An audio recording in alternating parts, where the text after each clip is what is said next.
Move over, oil companies. The tech industry is now in charge of the world's most valuable commodity. The resource in question? Personal data. And the rules that control the industry are kind of laxed at best. RT's Alex Mihailovich has the story out of Toronto. Yeah, I'm sure everybody's scratching their heads. Who can those 5 companies be? Well, let's break it down. Here they are, everybody. Surprise, surprise. It's Apple, Amazon, Facebook, Microsoft, and Google's parent company, Alphabet.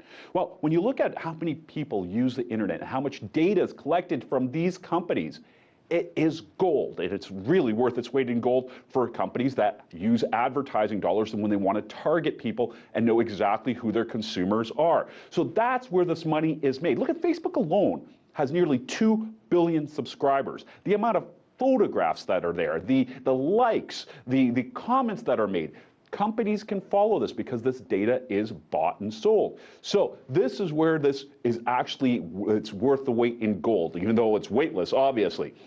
For companies, a couple of big aspects to this. The fact of the matter is that they can follow trends before they even really happen. So they see the trends happening on the internet and they can jump on board pretty much right away. For individuals, there's also a big bonus here, and that bonus is that when you're surfing the internet, it can be tailor-made to you. So I know when you see the internet, you went surfing, let's say for a vacation in the Bahamas, and all of a sudden you see the ads popping up. So that's how it's kind of tailored towards our use as well. But of course, there's a dark side to all of this as well. The dark side, privacy. We want privacy, and when we're on the internet, when you know that all this information from Pinterest to porn, doesn't matter where you're surfing, is being collected, well, you know what, some people are a little bit iffy about that. Also, look at how much of this information is actually being held by a very few companies. For example, Facebook and Google, they hold 88% of all new internet advertising revenue. That means that other companies such as news outlets and music companies don't get their fair share. Also, this graph is very telling. It's this monopoly aspect of this all. Google holds 81% of the market share when it comes to search. So obviously there's some issues with this.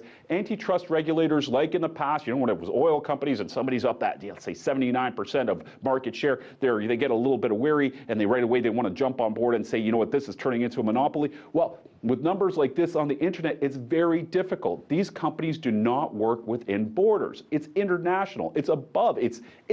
You can't even see it. So this is the thing. These companies are beyond the law or above the law in so many ways. But if there is political resolve, this can change in the future. The problem is, even you and me, a lot of people at home, they get very afraid of the idea of the government jumping in to regulating the internet.